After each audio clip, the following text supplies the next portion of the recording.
Today's my topic is India's Bangladesh relations. As Bangladesh is situated between the northeastern states of India and West Bengal. As we all know that before independence of Bangladesh, it is known as East Pakistan. So India helps Bangladesh to get their freedom. As years goes by, the relation between the India and Bangladesh became stronger and stronger, and the sectors in which they build relationships are trade sector, infrastructure projects, defense, and some other education sector. For example, in a trade relationship, they are doing trade to boost the economy of the Bangladesh. India helps them to grow and develop and for the development. As we all know that the Brahmaputra also flows through Bangladesh. So there are multiple water projects like dams, reservoirs, etc., which also help to maintain the relationship between them. As as for a defense sector, there are many exercises conducted between both of them. And our Prime Minister Modi also visited Bangladesh to increase or strengthen the ties with them. So, in the conclusion, I just want to say that the, the both should build a stronger relation as both are the neighboring states to, to, to counter terror attacks, to increase the education sector, infrastructure, trade, economy. Thank you. So, good morning, friends. My today's topic is India-China relations. So good morning. So, majorly there is one. Huh? Good evening, friends. So, today's one topic is India-China relations, and there is one wise say that doing mistakes is good, but not learning from them is not good. So, this goes with my topic. I have divided my topic into 4 parts. That is a bit of introduction and history, positives of the relation, negatives of the relation, and a bit of conclusion and my point of view. So starting with the history of India-China, we have been trading since a long time with China using the traditional Silk Route, and also the great religion of Buddhism was spread in China using the same route. After our independence, our relationship with China was kind of good. Like we signed a Panchashil agreement in 1954, in which there were many good aspects and good bonds and trades and other aspects were created. But in around 1961, when we gave asylum to Dalai Lama, from there our relations starting deteriorating. Now after that, a bit of positives of our relationship, like we have been trading a lot with China. Maximum of them are the imports from China, but we are getting it at very cheap raw materials, cheap things at very good cost.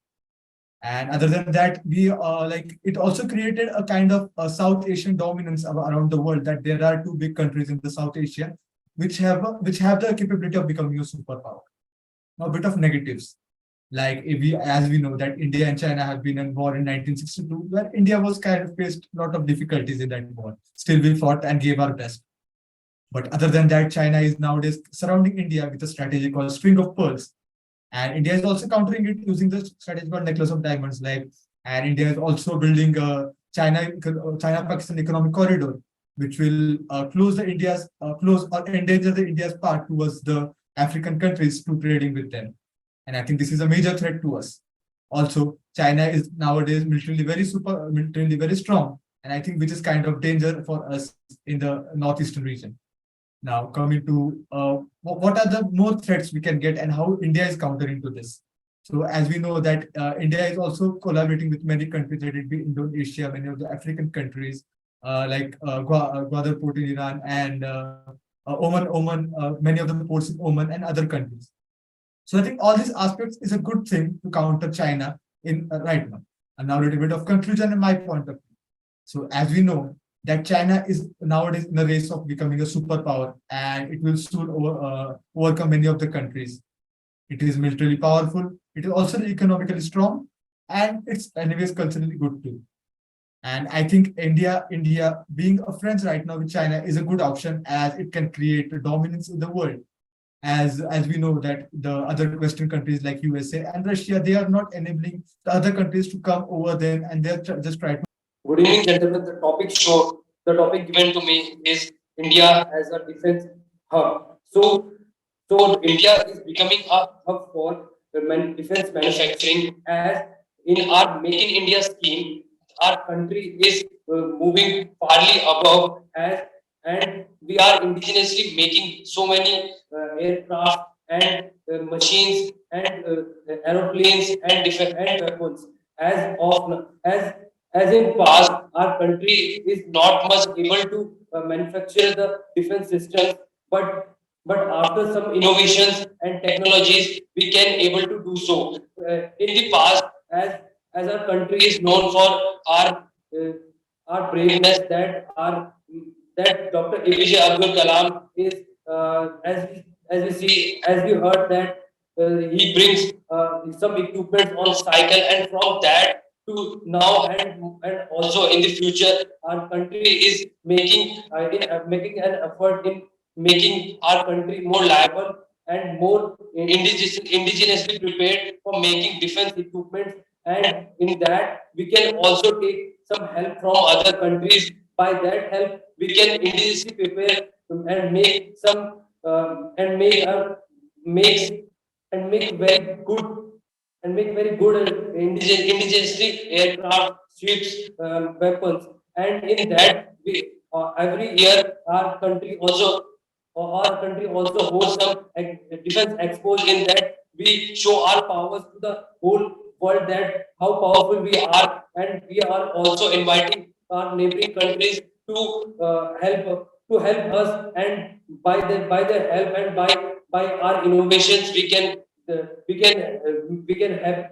happen we can make that happen. And in this situation, era of in this era of weaponizing world, we can able to do so what our competing countries are doing, and we are doing very well in manufacturing industries of weaponizing India. Thank you. Good evening, gentlemen. So my topic is about rural women empowerment. So empowerment is about the improving the welfare, life of the woman, which will ultimately contribute to the country's developing process. So let me list down the causes which hinder the development of women in the society. Like, first thing I would to address is that the patriarchal society construct. Like, still we have the hindrance for the women development. Like, most of the places we have the patriarchal view. Like, women after completing the college schools are not sent for the higher education. So the consequence about there is no less gross enrollment ratio in the higher education. The second thing I would like to address is about the safety concerns. Actually, according to NCRB report, there is the amount of sexual harassment issues. The 95% of the offenders are very close to the women who are the victims.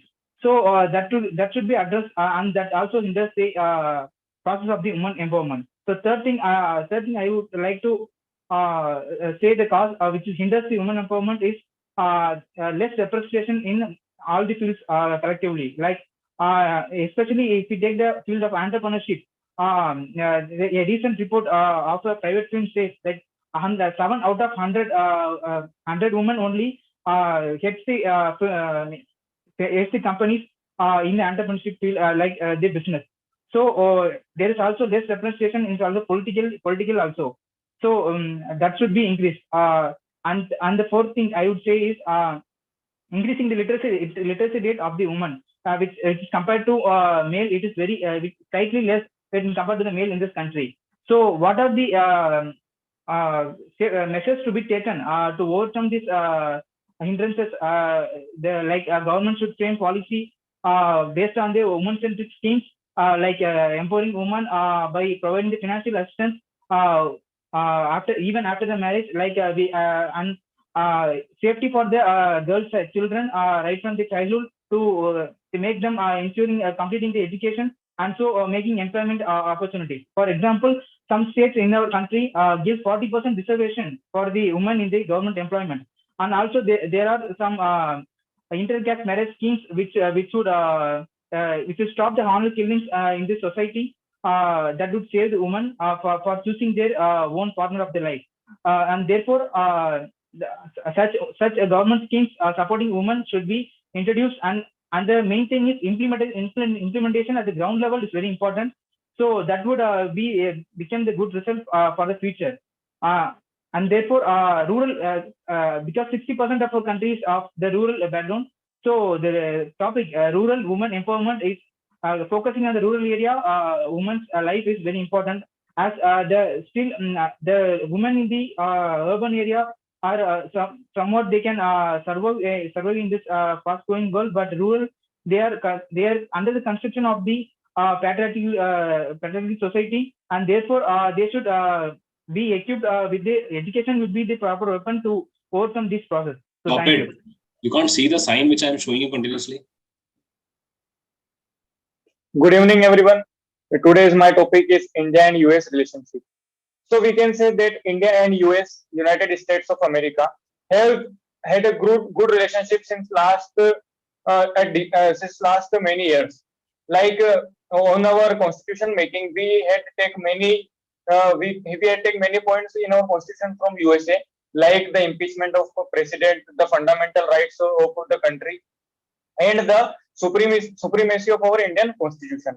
After that, India and USA had a very good relationship at the time of the President Mr. Barack Obama. He visited India constituently in his tenure, and also the Prime Minister of India.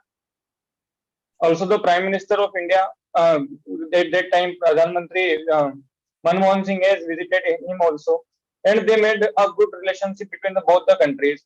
Nowadays, we can see that at the end, after Mr. Barack Obama, there were Donald Trump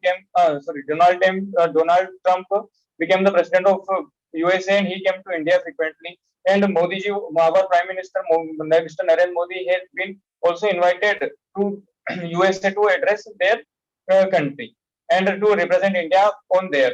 Nowadays, Mr. Joe Biden, the president of USA, wants India to join NATO and use India and US relationship against China.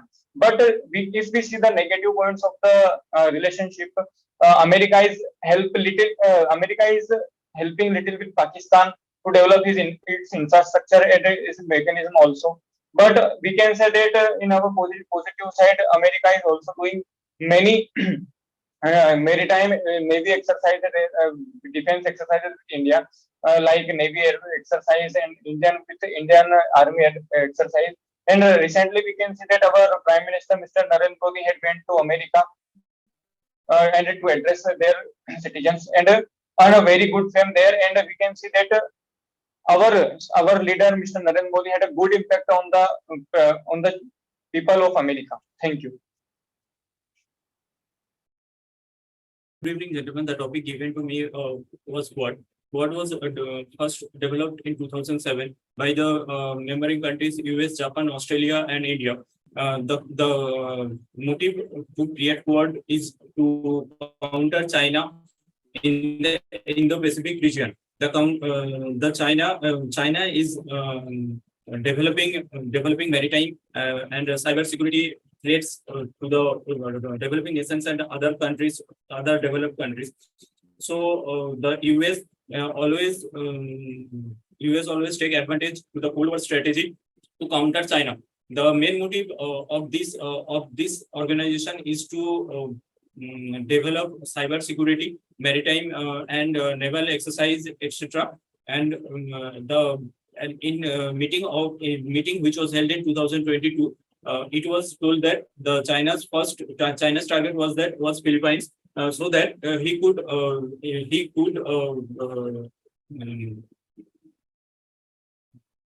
take advantage of US, because if he built their naval base, then it would be an advantage for China to attack USA in this respect. So in this meeting, it was also decided that if it was got attacked by China or any of them, then it will help others. And it was also decided to help in meeting to help in defense exercise in pandemic situation, in education, and to grow in economy. Thank you. Good evening, gentlemen. The topic for today is the right to protest. Gentlemen, in a democracy, everyone has a stake of their words. It can be an agreement to the opinion made by someone, or it can be a disagreement. Generally, these voices need to be heard by people who are in charge of making decisions. For this, protests are an important part. Protests not only help keep our promise our arguments across.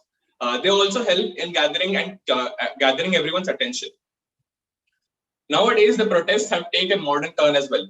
May it be campaigns online, may it be tweets on Twitter as well.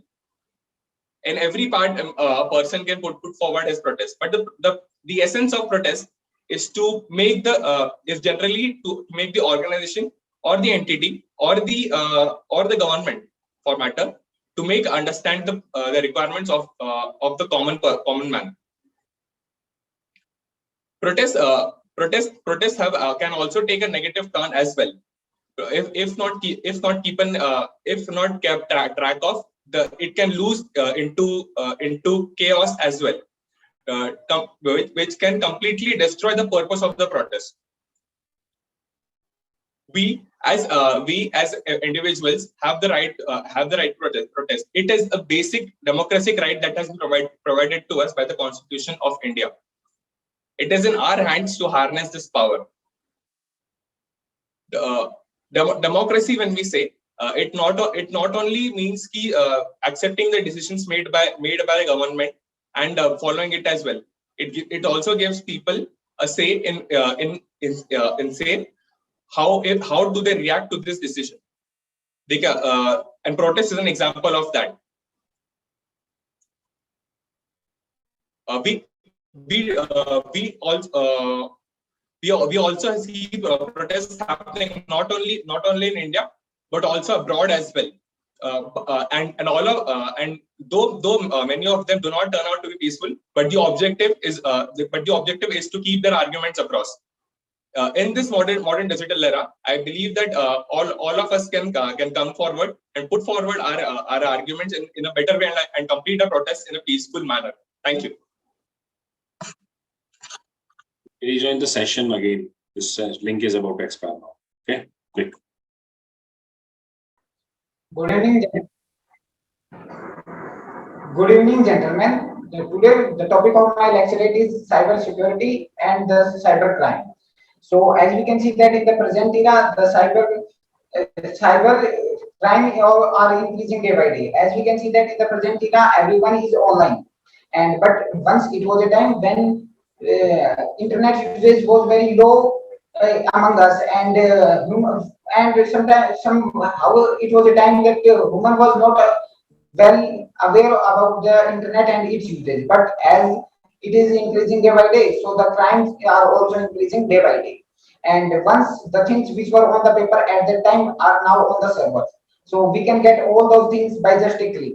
And as these are increasing, so technically the crime is also increasing, and we have to secure ourselves by doing our security by our own.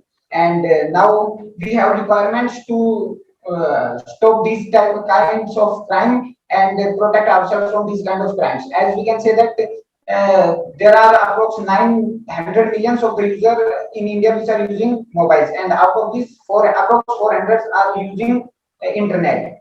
As our government have any initiative of Digital India, so this initiative is also under the theft of cybercrime. As in the recent case, we can find that one nation is also have eyes on the other nation's information. As China is alleged to US that they have hacked their server, and they are interrupted into their cyber security, and they have got there some of the confidential information. As we can say that our government is also doing something for the people through which they can be safe from these kind of crimes. As as normal people, as normal person, this is unaware of this kind of crime is getting scared day by day. As we can see in the news daily that different kind of cyber crime are performed day by day. Even a woman can't even think about that. And thank you.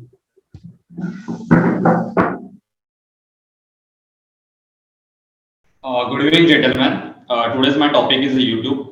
So, starting with the topic, YouTube was introduced to us in 2005. However, in 2006, the Google acquired the YouTube platform.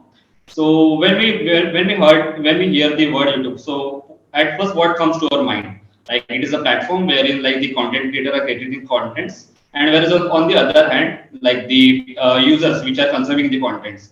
So, but initially, YouTube was not made for this. It was just a one-way platform wherein the users used to like see the videos which were uploaded by the developers. But right now, YouTube has come way forward in 2023 as compared to when it was introduced. So, YouTube is like basically a platform wherein like the everyone should get an opportunity to share his dialogues, to share his views, opinions, and also on the other hand, the people like it's up to us like which content we want to consume. Also, with this platform, like the people who can't afford the expensive knowledge or expensive institutions knowledge. So with the help of YouTube, like the free videos, the content can be consumed. Also, on the other hand, with the help of YouTube, most of the like people are earning. It is a main source of earning for most of the people, and I guess that's all about YouTube. Thank you.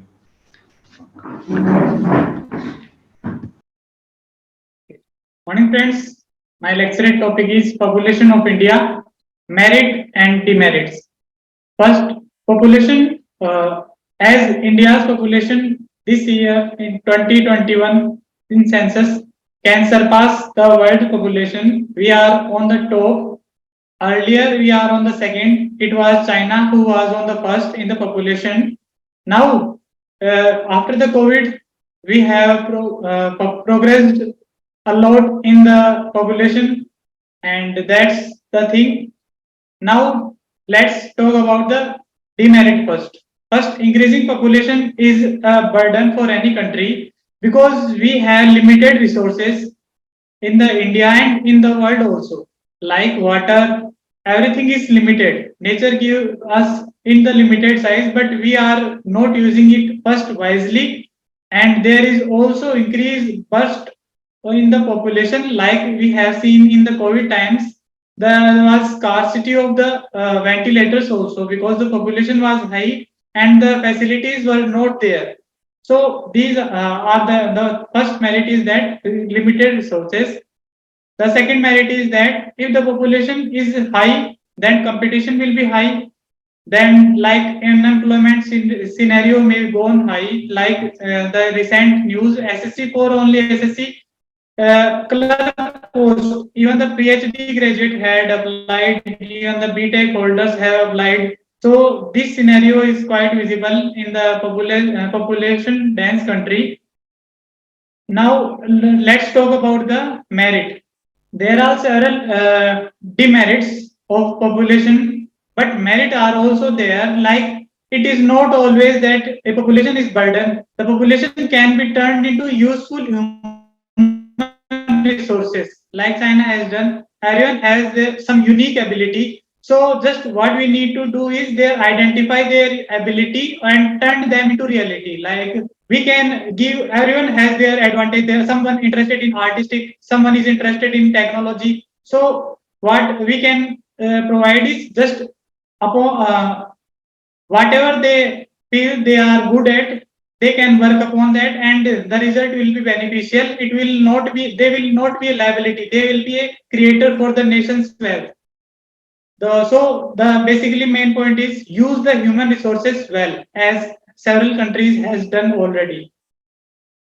Now what we can do to control the population growth? First, awareness awareness can help a lot, like government has done and government is doing. The second thing is giving priorities to the people who has limited, giving priorities who have two children, people only in government services. So these are the things that can be done to make population growth slow. Thank you.